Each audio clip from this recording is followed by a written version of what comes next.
coming up. I've had people call me that said my agent sold my place 3 months ago that they sell for a good price. It's like, what? You want me to do what? Okay, first of all, like, talk to your agent. Yeah, Second of all, yeah. And I told her, I was like, very honestly, your agent didn't do a bad job. I think, in Did fact, they sell it in a bikini? I think it was a guy. But So yes. Welcome to the Subject Free Podcast. The unfiltered real estate podcast where 4 agents share real life stories from their careers in the crazy world of real estate. Now welcome Alan, Viv, Matt, and Adam. Okay. Hey! Yeah. Welcome to the Subject Free Podcast. I almost knocked that one out. Presented by Legacy Brew. Legacy Brew. Thank you so much for, again, sponsoring us this year. And we have a special guest with us. Of course, we have Viv. Viv kind of feels like a special guest. It's been a while since you've been in the It's been so studio. long. Where have you been? Oh my before God. all Yeah, the I other know. episodes. Shaft you. Yeah, we've been- I mean, yeah. the Globetrotter over here. How the hell are we going to get a hold of Yeah, you? yeah. It's like, geez. And then, of course, we have Alan, and our special guest is Ray Macklem from Nest Mortgages. Yeah, Thank you for coming on. Thank you. Thank you for coming on. So I'll be thinking of Nest Coffee when I can't, or this Legacy Coffee when I can't sleep tonight. Did you screw up the sponsor name already? Legacy Coffee, my favorite. Well, we'll fix that in post. No, he won't. Right now we're end of the year. We're looking into 2025. Probably when this comes out, it will be 2025. So we're coming from beyond. Yeah, so we're coming from beyond the grave, and so let's just, we've got 3 realtors, obviously, in the studio right now, and a mortgage broker, so we can get some kind of different perspectives. Let's talk about 2024, the year that was, and maybe we'll just go around the table. Start with Viv first, and just talk about your thoughts on 2024. Looking back, what happened? You've obviously personally gone through a little bit of change within your business recently with team members. So just maybe give us your synopsis, both on a macro level of what the market was like, and then for you personally. For sure. So 2023 was already not the best. It was showing a lot of signs of, a very weak market.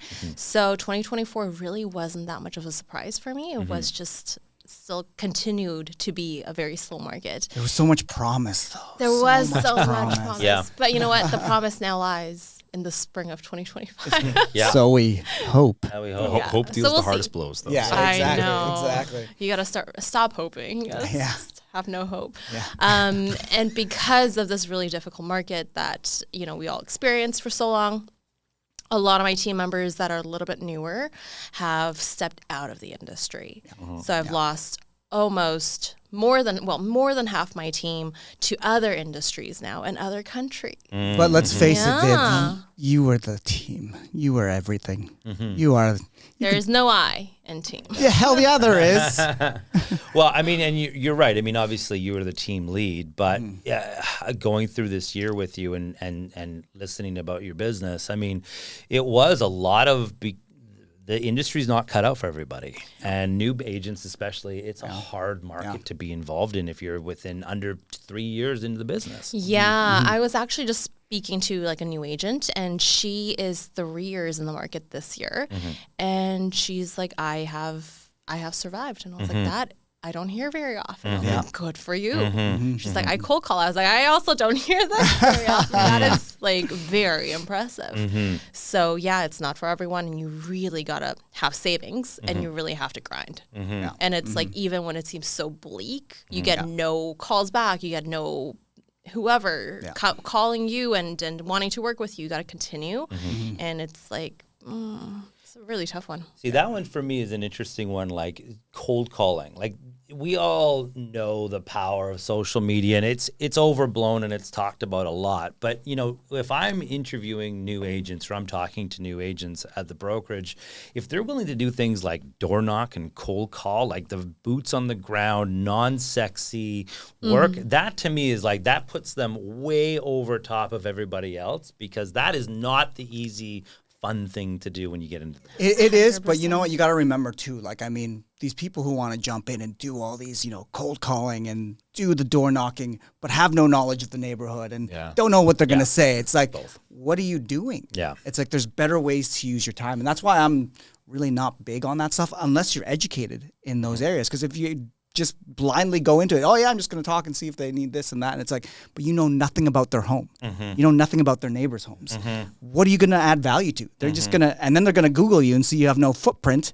Why the hell would they use you, right? Yeah. Doesn't make sense. You need repetition in this industry to gain proficiency, right? And if you don't have those reps under the belt, it's really difficult to portray confidence or competency. And I think in a lot of, but I mean, how you get that is by putting in the reps. And I think so many of us complicate things, thinking we've got to do certain elements or pieces, but really, like, it is simple. There are only it's not easy, but it's very simple, right? There are so many things you need to do to build that footprint, to generate that business, to cultivate a following, but it's hard, and that's why I think a lot of people fail. It is. You can't just skip the steps, right? You still have to have that baseline. Right. Like, 100%. And the baseline is knowledge, right? If you don't have the knowledge, you're not going to be able to go start at step Z and then think that you're going to get results. It just doesn't make sense, right? So what are you doing now with your team? I mean, you're kind of restructuring, and you've talked about using business coaches, and it's really, I feel like maybe a blessing in disguise, because it's allowed you to step back and kind of reevaluate what you want to do in your business. Would you have any direction on where you think you want to go in 2025? Yeah, actually, I am looking for a partner. Because I think no one's going to take your business as seriously as another person whose business essentially is as well. And if, like, I don't want to be here in 10 years doing the same thing alone. So I think if you want to grow, you need someone who's willing to take it on their shoulders as much as you are willing to take their business on your shoulders too. And I think it's kind of too, when you look at the people that you're representing, if they can't get you, they want someone who's also got that presence or the pedigree, right? Yeah. They can't just have someone new, right? Exactly. But that's really tough. Yeah. It's tough. It's super tough, especially someone of your pedigree. The queen over here. Like, oh my God. Really, it's like, rubbing I know. What, is there some financial thing? Money changing hands. I'm hoping to be the next partner. Maybe. So, I mean, this sounds like a dating podcast now. What are you looking for in a partner, Bev? Well, someone who's just willing to get their hands dirty too, right? Nothing is too hard to do, or nothing is below and beneath them. Right. Right. We are still, this is treated as if it was day one for you. Yeah. How would you handle the business then? How do you treat your clients then? You like worship your clients at that point in time. I want this in year 10. I want this in year 20. So if I see any signs of you still being that person and going above and beyond, that's already more than half the battle. Now, do you want someone, I know, as we've talked about many times, you're not heavy on social media. Would you want that counterpart that is going to be able to worship the clients and do all the dirty stuff, but then be maybe the aspects where you are not so much highlighted? It's a plus. It's a huge plus. There you go. Okay. Yeah, because it's much easier to start something with someone. Yeah, we're still waiting for those videos to come out. I remember there was promise of videos like a year ago. That was a year ago. That was over a year ago. That was episode 2. My God. Glitching. Yeah, it must be, because I haven't seen those come out. Technical difficulties. Yeah. So Ray is quiet too. Yeah. Is what I just heard. So Ray, let's pivot to your business. Different, obviously, than a realtor, but obviously similar and complementary. So 2024, summarize it for you, both in the industry and personally for you. Yeah, I think a lot of just consternation, right, among borrowers. Like in our industry, you deal with so many people that are feeling fear and uncertainty, right? And through the last couple of years, post-pandemic rate hikes, rate cuts, now that we're dealing with them. I think at the beginning of the year, like if you surveyed people, they would have said like, we get 1, maybe 2 rate cuts, right? And you might be able to, maybe you read my stuff, maybe you don't. But I'd sent out an article at the beginning of the year. We're gonna find out. And I do read them, but we're gonna find out. But I put out. Air till March. You can say like, I have some studying to do. I put out just sort of a breakdown of like previous rate cut cycles by the Bank of Canada, right? In the 3 prior ones outside the pandemic, they cut by an average of over 2.75% in the first 12 months from the first cut. And so and I think that was probably the thing the pandemic taught me was like, we neglect history, right? And history does leave clues. And so I was a little bit more optimistic, which probably filtered into my activities as I went through the year. So my 2024 will end up being about 50% better than my 2023, which was not great, let's be clear. But I think, just that optimism and to be able, like you talk about confidence and competency, talking about those things, when you can rely on those elements to communicate with people, I think that resonates to some extent. So I think there was a little bit of success there, but I geek out on the macro stuff, right? Economics is my jam. That is what I enjoy. And so it gave me a different outlet, I guess, to strategize with clients, to be able to communicate. I adopted some new systems to get face-to-face with people. And I think that really helps, right? Like you want to cultivate trust and relationships, and that's what pretty much everything is about. So I think trust is just the biggest thing. Yeah. Because there's so many of those agents out there who will just tell you whatever you want to hear. Yeah. And then once you're locked in with them, then they treat you a different way. Right? Yeah. So I would say that the mortgage brokers are kind of the front lines, because when people are ready to go, they get pre-approved before they go out and look. So, we've had some pretty aggressive rate cuts at the end of the year. What are you seeing right now in terms of consumer confidence? It's higher for sure, right? I think one of the biggest battles of the year has been affordability. I went back and did some stats from like 2019 through 24, looking at like average home prices and then what the mortgage payment would be if you put 20% down. And so Fraser Valley, I'm going off memory, so don't hold me to this, but it was about $960,000 for the benchmark price for a detached home in July of 2019. That same home in July 2024 is $1.56 million. Oh, wow. And your payment would be $6,400.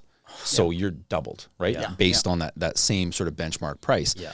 So when we get these rate cuts now, I think a lot of the issue, and maybe you guys can speak to this, is people were looking for homes, but they were like, hey, here's what I want, right? And what they wanted was based off of, previous viewings. Yeah. But what they could afford was less, right? So Yeah. people were having, $850,000 budgets on $1 million tastes. And it doesn't work, right? Yeah. And so what those rate cuts have served to do is improve affordability. It's up like 15%, give or take, since the summer. Yeah. And so, I think there's more optimism that more rate cuts are coming. As we're doing this, there will be one tomorrow. It's 90% chance of a 50. So, we'll see how that plays out. But it will just serve to increase affordability for people, and it'll close that gap. And I think at that point, people will start to transact more, right? But now with, as it closes that gap, and we all know that the lack of housing built, right? Now you have that issue where there's too many people that they've let in, and, all these people are going to jump at that opportunity. Yeah. So does it close that gap, or will it widen that gap some more? I mean, we haven't seen that yet. We haven't. But as the confidence grows, as all these cuts happen, is that going to turn into this multiple offer frenzy that we had before doing this again? History speaks. Yeah, I mean, it's all about history. I'm going to hesitate on frenzy, and I'm not by no means am I a cynic, and nor am I a political person. But that demographic change, like, it'll be reversed, right? That population growth is going to slow. I think you're right? I think there's a lot of people that have been sitting on the sidelines waiting, right? We are grossly undersupplied for housing in this country in a big way, and it's just been growing over the years. So as you get that confidence, more people will come into the market, like, zero question. But I have, in 17 years I've been doing this, I've never seen people more budget conscious. So in spite of the fact that rates will come down, we're still like well above where we were from 2008, like post subprime crash, 2019. Rates were like between 2.5% and 3.5%. We'll be lucky if we get below 4%, right? So we're still at a higher level, and that is still putting the squeeze on people. So I think there's a ceiling on that sort of enthusiasm to some extent, because it's going to be, I mean, the affordability numbers are just appalling, right? And it needs time for incomes to catch up with the growth that we've seen. But it'll be interesting. I mean, nobody knows, so be curious. Obviously, we're all watching with eager anticipation for exactly. spring. And the biggest thing I think I've seen and heard from people is that they just don't want to buy here anymore. You know what I mean? At the end of the day, people are moving out of either country or out of province. And there's now this, nomadic type of lifestyle that people they can work remotely. And a lot of these jobs that were created during, the pandemic, and they grew and grew and grew. And now they're like, hey, why do I got to be stuck in one spot?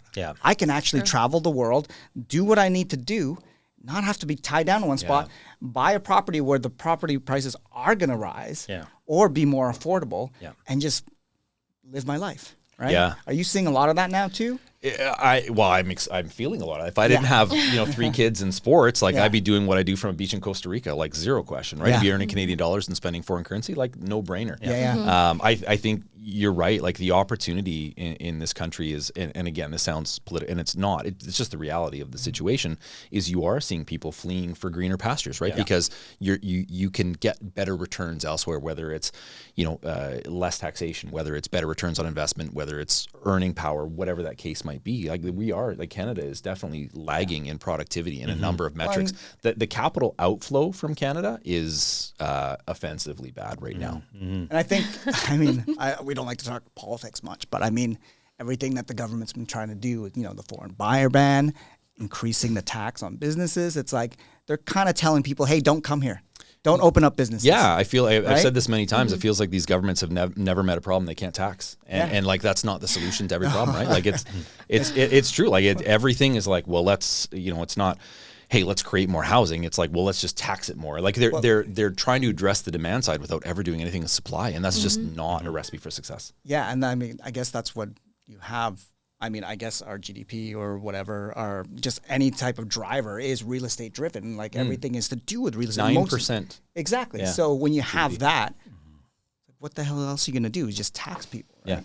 Yeah. That's all you can really do. Well, they expect us to supply it, the people that buy the homes. Yeah. And then after, but then they're going to tax the crap out of you. Yeah. Exactly. And again, I'm just going off memory here, but 45% of the jobs created in the past 12 months have been public sector jobs. Yeah, that's an unsustainable number. Yeah. Yeah. 1 in 4 people now work for the government in this country. Yeah. How lovely. So, Yeah. Well, and you kind of alluded to it, and so let's kind of go on. Your 2020. I don't know. We have we need a whole other podcast for Alan's 2024, but your 2024 in real estate. Let's narrow it down, and then kind of just for you, your business. And you can go into whatever you want to. Yeah, no, so No. don't give me that opportunity. Open the door, he's gonna kick it out. So ladies, no. So 2023 is actually a better year for me, and I didn't list anything but one property. Remember that I told you guys that last year? Yeah. I dealt with all buyers and was able to have a pretty good year considering what it was. This year, when the anticipated rate cuts were coming and all of that, speculation, and everyone's like, yeah, it's better get in before the frenzy happens. And we were seeing a lot of that, the detached homes further east towards the valley were starting to go in those multiple offer situations. Yeah. So I started to list some stuff out there, sold very, very quickly. But then what I watched with the market was that every time there was an announcement about to be made, activity levels would be so high. And then as soon as the hold came, dropped off. And then everyone knew when the next announcement was. All of a sudden you'd see activity levels raise again. It held, dropped right off. And it never really got to that point where it would trickle down by property type or trickle out westward, right?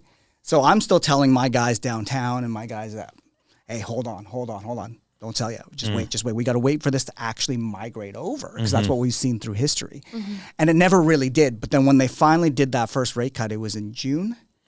And it was perfect timing, in my opinion, because obviously the government, they knew that, okay, the first homes to go are the family, the single family detached homes.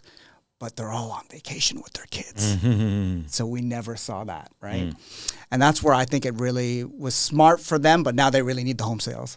But it was smart for them to do that so they didn't want to create this, bidding war type atmosphere. That was one of their biggest fears, right? Reigniting 100%. Yeah. Exactly. So I think they timed it perfectly, but they overshot it in their mind. They're like, nobody's buying at all. So now we have to do with these aggressive rate cuts. And it didn't even really do that much for us out here downtown, right?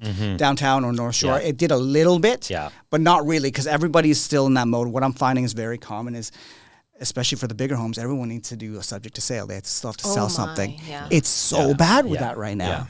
And every single person that comes in, you already have a subject to sale accepted for your client. It's like a chain. And then everyone's like, I need to sell something first too. You're like, well, I'm under the gun because I need to do this. We need to get rid of our subject to sale. So you can't keep going in that domino. And then it just falls apart and you're just like, oh my God. It just unravels. Everything just unravels. So that's where, there was so much hype and excitement, but then after when they timed the cuts, it didn't really help us. Yeah. Right? Help us is realtors or Yeah. mortgage brokers. Maybe it helped you them, raise but too fast and you drop so slow. yeah, It's like, exactly. It is, and that is the line I think I've heard 1,000 times where like rates take the elevator up and the stairs down. And historically, it's just not true. Like Ooh, that's I not like that that's one not better. that's not the way it Yeah. goes, right? And, as I said, like over 2.75%. If you polled people at the beginning of the year, January 1st, how many rate cuts we would have seen, most would have said maybe we get one, most would be 3, right? So 0.75%. You know, as we're staring this down, we've had 1.25. A 90% probability, like we could be at 1.75% by the end of the year, right? Which would have been unheard of. People, when I gave those presentations, I got a lot of pushback on them. I've laced my shoes up for a victory lap here, so you know, we'll see how it goes. But yeah, I mean, like that is an aggressive. And you're right, like central banks, they hold on too long, and it's not because they're incompetent. So much of this is driven by consumer sentiment, right? This isn't. You know, economics is a social science. It's not chemistry where you throw, you know, a couple hydrogen and oxygen together and you get water, right? It is like, hey, let's throw this at the wall, see if it sticks.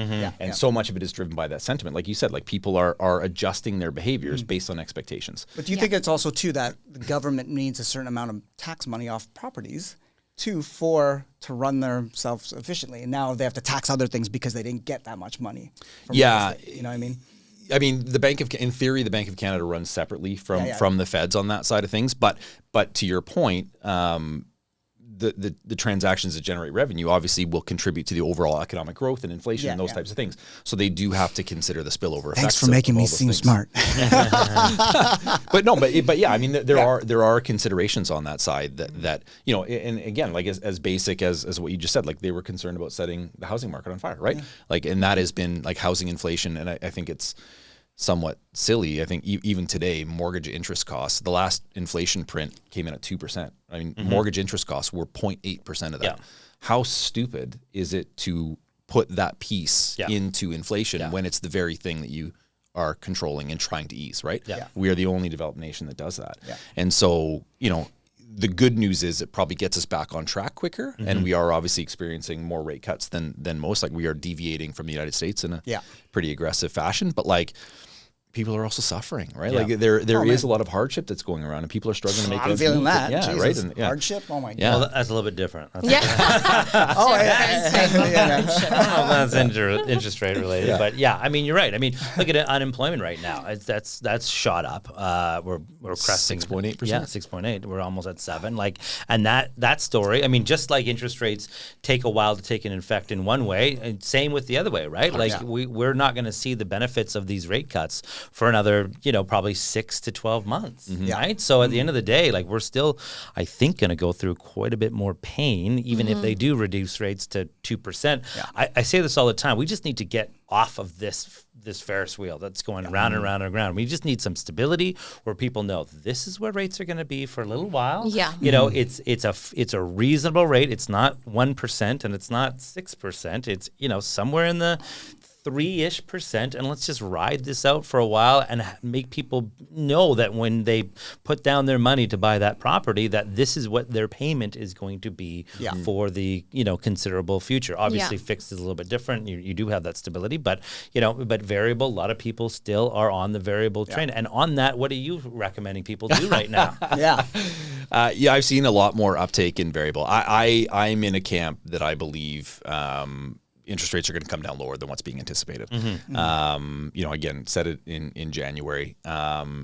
The primary driver of economic growth in this country has been immigration, right? Our productivity has been negative, right? Yeah. And like just like in basic terms, GDP is really a function of your labor productivity and how many people are producing, right? It's that basic. Our productivity has been negative, yet we still have positive GDP numbers. The only reason we have that is population growth. If you strip that out, as is planned for the next 2 years. Yeah. I mean, that is a scary point right now because, I mean, let's face it, that is what, as you said, has driven the growth. And now that's going. That's where I'm interested to see where housing goes, because if we're not allowing the same amount of people to come into the country, do we have that frenzy as was used before in the future? I don't think we're going to have it. And frankly, affordability right now isn't at the point where we can even allow that to happen. And I remember even like over the last couple of years, we've had a couple breaks where like one spring market, I think it was 2023, the beginning was a little bit hot. Like it kind of got to be a little bit going. And then, but even when it was hot and we were in multiple offers, the multiple offers weren't 100, 150,000 over. They were like 25. 2, 3, 5. Yeah, it was. So during that time, you're exactly right. It was spring of 23. That was when the Bank of Canada announced their official pause, right? That they were no longer going to be hiking rates. Yeah. And then things kind of set off a little bit, right? And we had rates like we were putting out 4.79, 4.89. We get way better than that right now. Yeah. And we're nowhere near that temperature. Yeah. But it was there that the Bank of Canada was like, here's another couple rate hikes for you just to sober you up, right? They hit those breaks quick. Oh yeah. And then people were like, oh, okay, cool. Yeah. And I think that's kind of that rocked us a little bit at that point, because I remember the sentiment being like, okay, the worst is through. This is where we're at, and then it got start to get. This is why we can't have nice things. This is why we can't have nice things. Now, I mean, it's all over the news. I mean, there's so much more defaults than ever before, right? So, how is that playing in a part? Have we seen a lot of homes get taken by the bank, and now it's in a court order? Yeah. I mean, I try not to sound too technical on those things. But like we've reached that inflection point, where that turning point of interest rates, but we haven't reached that turning point of pain, right? Because interest rates are still in restrictive territory. Yeah. So even though rates are now coming down, we're still above. So like pain is still building, right?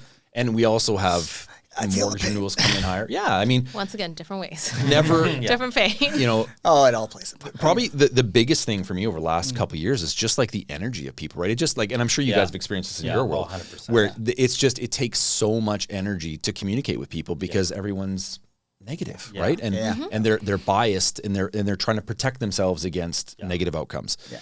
And it's taxing, right? It takes energy, and so pain is still building, and I mean. A big part of the reason why I think the Bank of Canada is going to have to go lower is because of those factors. Yeah. But it's the spring. The 2023 is a perfect example, right? Like you cut too soon. Yeah.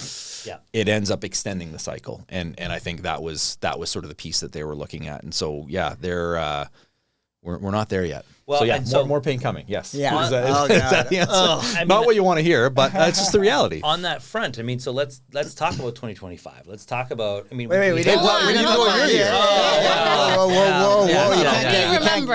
We know. I thought I could just no. skirt off that. Adam, tell. I mean, for me, this year has been, for me personally, it's been a great year. I've had like 100% increase, actually more than that, on 2023. But 2023, maybe we shouldn't have gone with Adam. It was what 2023 was. I'm feeling insecure. It was so bad. I mean, when you're at zero, everything else is like an amazing rise out of the ashes. Because 2023 for me was so bad, and I really started to feel it the summer of 2022, and I think I'm not alone in that.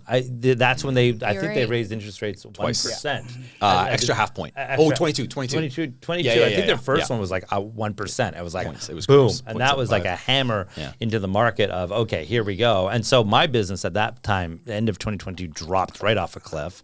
And then 2023, we launched the brokerage, which, took off a lot of my time and distracting. And so market, brokerage, the whole thing was so bad. And I think it kind of ricocheted for me 2024, where a lot of people said, no, 2023 was not bad for me. 2024 has been bad. I think it just kind of caught up, and I caught up. And I do feel like, the sentiment out there has been improving. Like it's good to know that we feel like there's more blue sky ahead, at least with interest rates, and that's been proven over the last 6 months than it was. So for me, 2024 was a really good year, and I'm maybe more optimistic than most about 2025. I really, and even December or November numbers, because we're not done to December. November numbers were really encouraging. Now, you said it, and I totally agree with you. Downtown and kind of the Vancouver market, which is what it's slow. It's slow. Still slow. And I wonder if that's ever going to come back. I think it will. Like I think it's COVID. just... Yeah, it's been like that since COVID. It's one of those things, too. It's the safety of people, too. You got to look at that. There's so many of these things happening downtown. It's just... And then you had, the safe injection sites. Mm-hmm. You're dropping it in the second highest, price per square foot place in Vancouver. Mm-hmm. You have this safe injection site right in Yaletown. Yeah. what the hell are you going to do with that, right? You know what I mean? That's gone now. They moved it a block away. Well, you just got to change your demographic of who you want for buyers. Yeah, there you go. There you go. But I think too as you know, people were scooping up things, so much more has come on the market because everyone thought, hey, these cuts are going to help, right? Mm-hmm. But the amount of product that's on there right now has increased as well. So I just think it's going to be a while for anything downtown. Yeah. But it's got to wait for that kind of like trickle down effect, like we've seen historically, right? Yeah, So- it's funny because when I was first in the business, you know, we always said like downtown Vancouver is the epicenter, and then it kind of like trickles out Yeah. to the burbs after No that. longer. No longer. It's reversed. It's reversed Yeah. now. That's what we saw last cycle too. I mean, Yeah. like with the last time we got onto this whatever that we went into. But I mean, I think at that point too, I mean, like there was one property that I thought would never sell. It's been on the market for 2.5 years, right? And we did a slight price adjustment. We got full price for it. Interesting. And it's been on the market with Yeah. 6 different agents, right? Right. And it was all because of the video. Yeah, it's all because of the marketing. Yeah, well, the marketing did get some Right, attention. right. to it, Matters who didn't you it? choose, Right, ladies yeah. and gentlemen. Yeah. But I mean, at the end of the day, I mean, we sold it, and there was like 4 other agents who couldn't, and they were all like your top names, right? Yeah.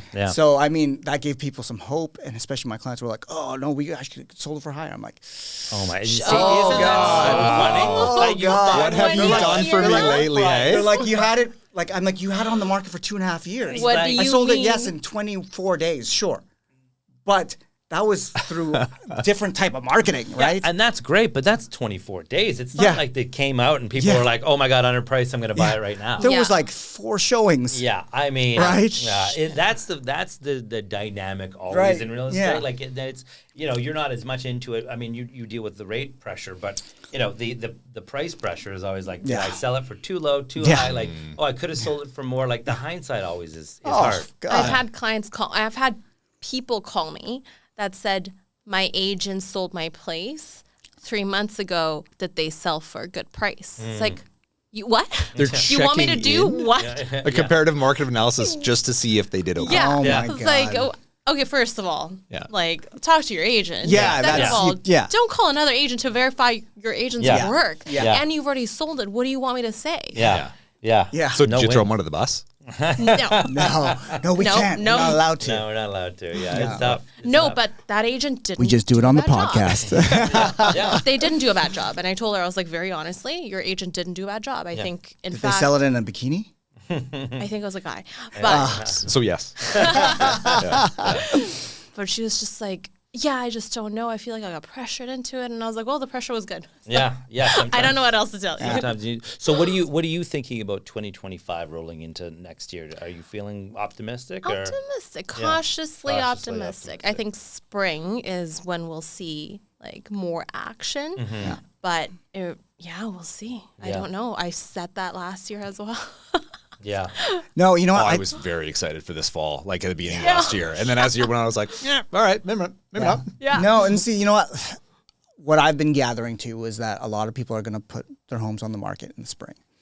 Yeah, I because hear they've that been a waiting. lot. Yeah, because they've been waiting. They've been waiting. So, and My these are going realtor to be. told me, Yeah. don't list right now, wait. Yes. Yeah. Yeah, so I've been holding people back for a while, but then Yeah. I told them to actually, we can start going now, right?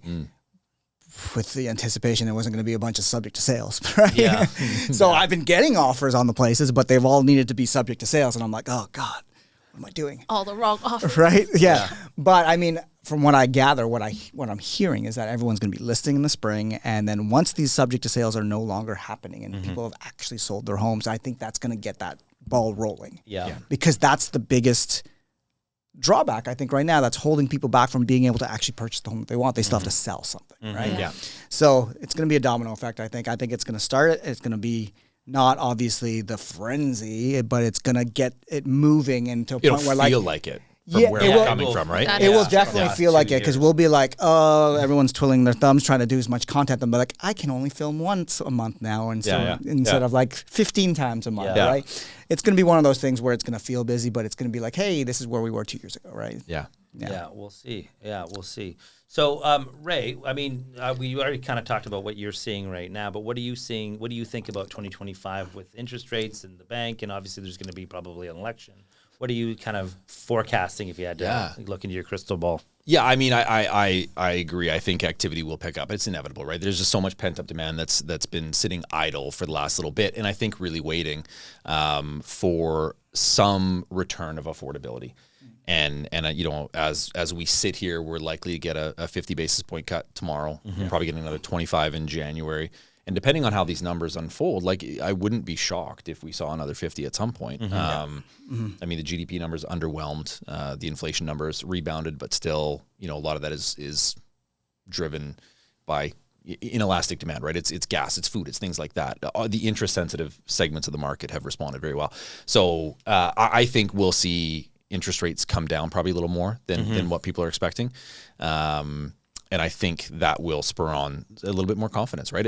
I believe that so much of this is affordability driven, and as those rates come down and that gap closes, we will see a return to normal levels of activity, which is going to feel well. Really I mean, good. all the hardships on people. It's been straining on a lot of Yes. You know, like I mean, marriages are going under. Oh wait, sorry.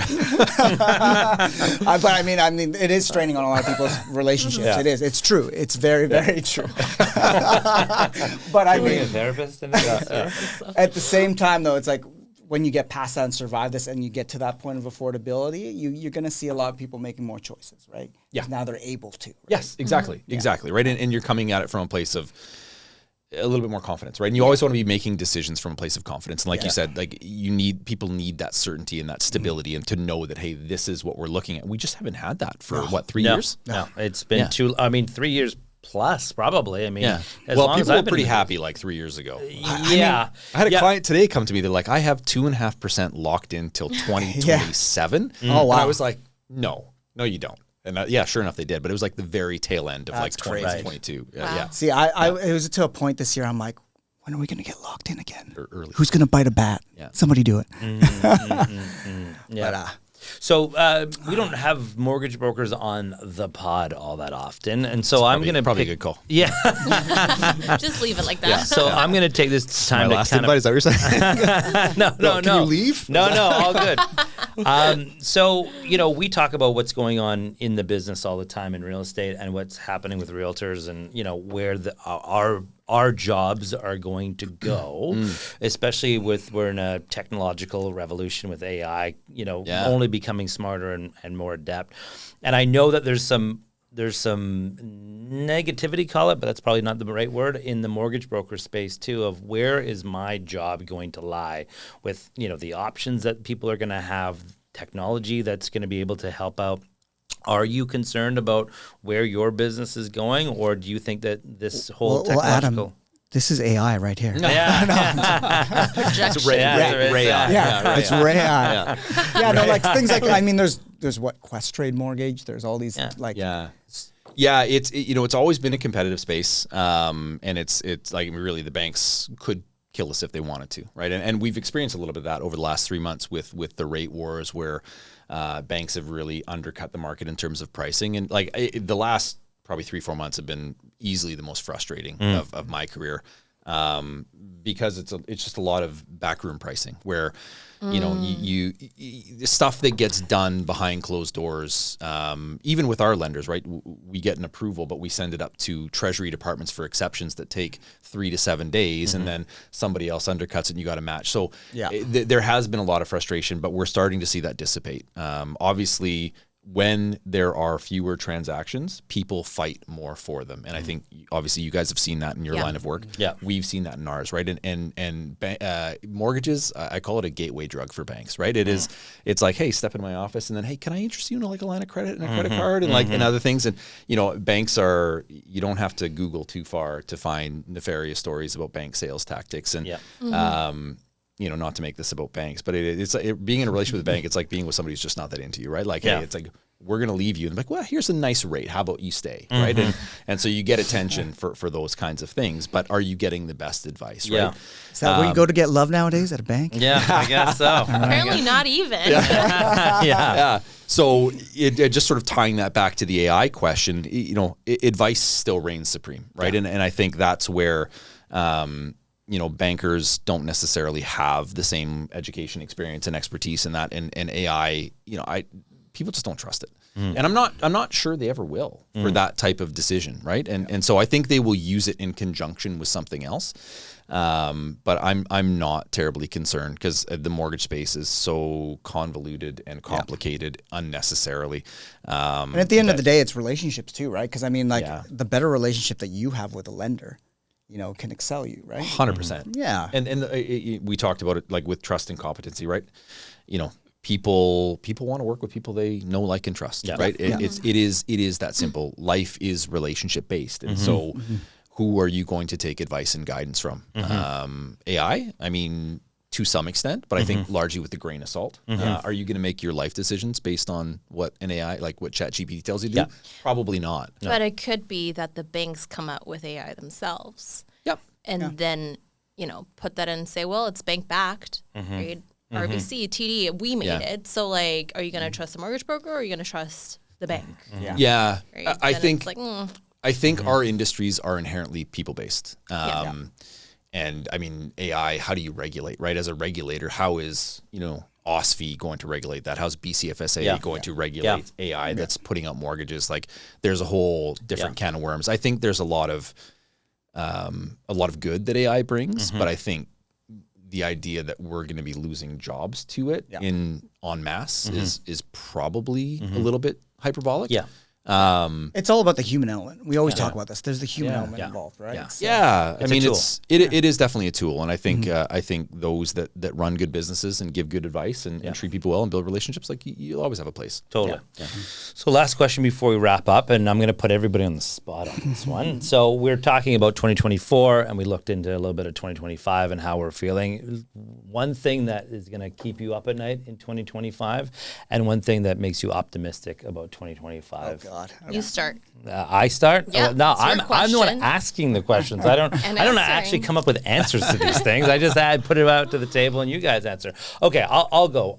One thing that makes me optimistic, and we've kind of talked about it, but I do feel like, you know, the worst days are behind us for the foreseeable short to medium term future. I do see people coming back and being a little bit more, I wouldn't use the word aggressive, but just more engaged in the market. 2023 for me was they were looking and they weren't engaged. And you get there's a different, you know, vibe you get when you go into a showing with somebody and they're interested, but only for certain caveats where, you know, and this year has been a little bit better, but honestly, I've worked with mostly sellers this year, which has been a nice change. But I do feel like sentiment in the marketplace is a lot better, and I'm optimistic about where things are at. Interest rates, economy, not as much. There are some things that I'm concerned about, but I feel like overall, like sometimes economy and interest rates don't necessarily affect on a pure basis the housing market. It's wrapped up, but it's not all. So yeah, I do feel optimistic about where things are at in that respect. What keeps me up at night? You know, I do. There's not a lot actually that keeps me up because I feel like we've developed tough skin over the last couple of years. So I don't feel like I'm too nervous, but I am watching. I guess the political climate around the world on a macro scale with what's going on in the States, what's going on in Canada, and let's face it, in other places in the world, I do get a little bit scared about where things are going, and I don't like the direction of the global macro economy and political landscape. So those things really do worry me. Our CEO is sending his son, he's from Israel, he's sending his son off to war right now, I think literally right now. So, you know, these things obviously are in the front of my mind. Not only it's business related, of course, but it's also like, you know, I have a young son, and what world is he inheriting in the next, you know, 10, 20 years? So that's what really keeps me up at night. And of course it affects housing, but I think there's a lot of political instability around the world right now that really keeps me up at night. So I will cede to the next person. Jeez, that got heavy. I know. Gosh, sorry. I mean, this is just water, but I should have something a little stronger. What keeps me up at night is Zika virus. Like, why aren't we talking about that anymore? Ray, on that note, you can go. Yeah, I mean, I would echo a lot of the same stuff you said. I am very optimistic. I'm a generally optimistic person. I think, greener pastures are ahead of us here, in spite of the fact there probably is more pain to come. I coach hockey and I've got kids, and you go through that stuff, and like ultimately good things happen from discomfort, right? We've had a lot of discomfort over the last little bit. I think it's necessary to bring on what comes next. And I think what comes next will be an improvement. I think a lot of mistakes have been made over the last little while, both politically and economically. And I think a lot of that stuff will get cleaned up. Will it though? To some extent, yeah. To some, I mean, it's not. I mean, it's never going to be perfect, right? We'll get 2 terms of conservative government, and then we'll be upset with them in 8 years. So, that's how it always goes. And the cycle repeats. But I do think, brighter, especially with lower in the business side of things, lower interest rates is obviously going to bring a little bit more safety and security to people's budgets. It's going to give people a little bit more confidence. What keeps me up at night is, I think we might be underestimating just how bad things are economically. That is the one thing that I think there are cracks that are showing in the foundation, and my worries they get blown wide open. Yeah. Since the pandemic, we've had obviously ultra low interest rates. We've had money printed, dumped into the economy. We've had massive population growth.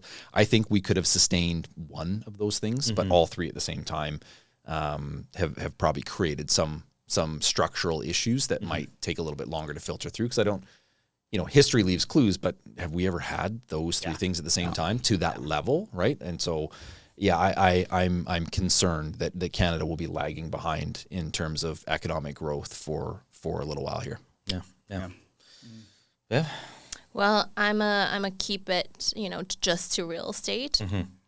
I like balance. I am happy. Looking forward. I'm happy for my sellers. They'll have an easier time selling, hopefully, and I can stop doing open houses, as many as I have been. But I am worried for my buyers. That because affordability goes up, everyone is now wanting to buy, and I do not like multiple offer situations. I think realtors work and mortgage brokers, we work extra time, extra shifts and extra hours during multiple offer situations. I have never read as many documents in a span of X amount of time and then lost out on them anyways, right? Because they needed to be subject free. So I am worried for my buyers. They should buy now, but I am happy for my sellers. So I think that's the greatest myth of people that aren't in the industry is, multiple offers, the market's hot, you must love it. And it's like, not really. I mean, it's if you're all listing heavy, sure, but like the buyers, even that, there's so much more work involved now too. You got your disclosure of, estimated remuneration, all that stuff. There's more processes that you have to go through. You have to get the disclosure of multiple offers presented. You got to do all this. So it is a longer process. Yeah. Right? And then do you find it usually takes, like when you're dealing with buyers and talking them through what a multiple offer scenario looks like, like humans are experiential learners. You'd be like, do this. And like, okay, cool. And then you go through 3, 4, 5 scenarios and they're like, you were right. Yeah, we should probably listen to you now, right? It takes multiple iterations. It takes them losing. It takes them losing. And I've had once or twice. It takes them multiple times of losing, because if they would have just listened to you, and I get it. It's their first time doing it, right? They don't know the process. And we've had that happen. We've all had that happen where it's like, okay, they don't listen to you. They want to go their way. They lose. Yeah. How many times have you guys had multiple offers where you succeed on the first try with the client? Like how rare? I don't think that's ever happened with me. Like first time, no. Maybe once or twice. Very rarely. I've been pretty. I've been pretty successful with it. Was that in 2023? No.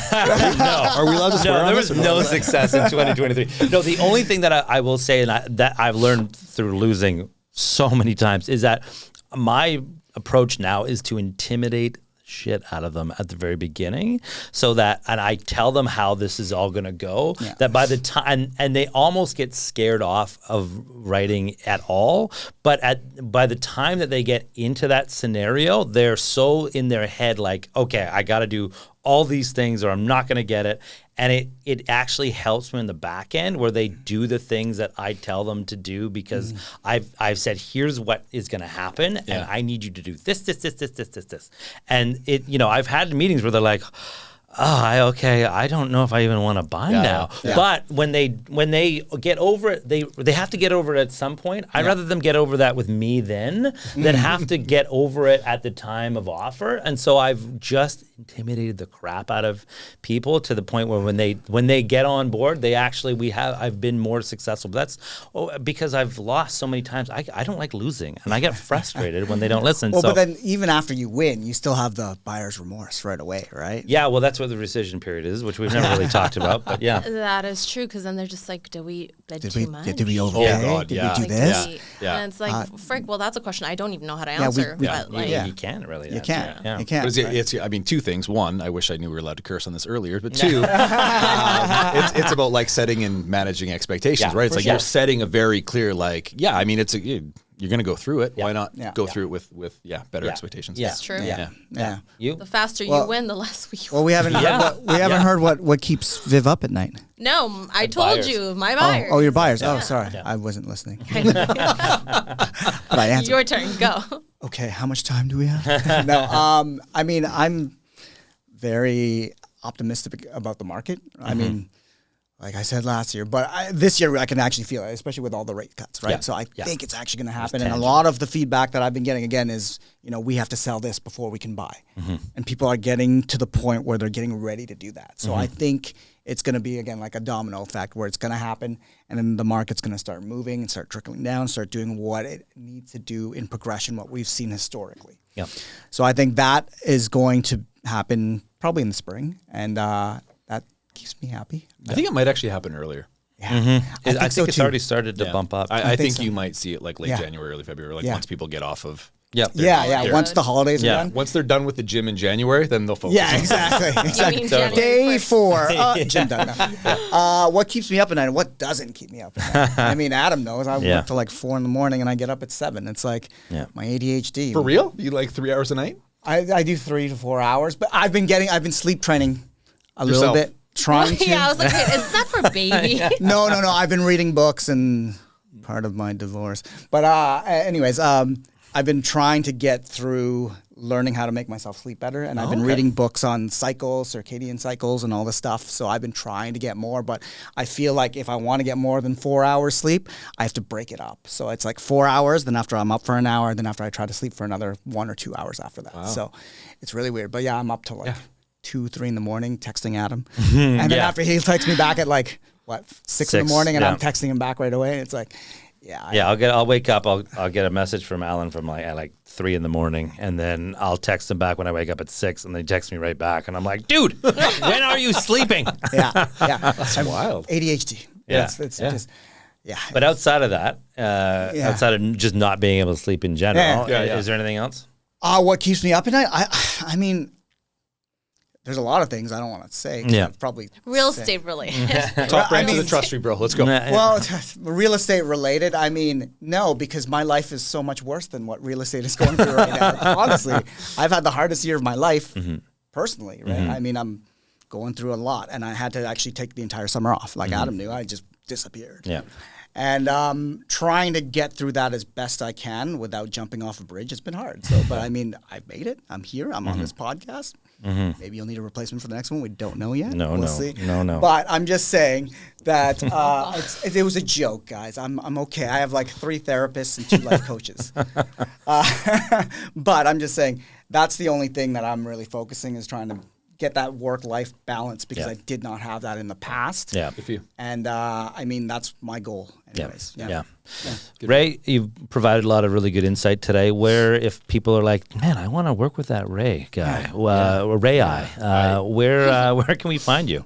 Yeah, I'd say. I mean, I do have an Instagram account. It's Ray at Nest Mortgage. But yeah, nestmortgage.co or Ray at nestmortgage.co is probably the best place to reach me. Awesome. Well, when I'm this online. comes You out, find we're gonna see how our predictions were. Yeah, What we thought about 2025 because it will come out kind of in the February-ish. February-ish. So Yep.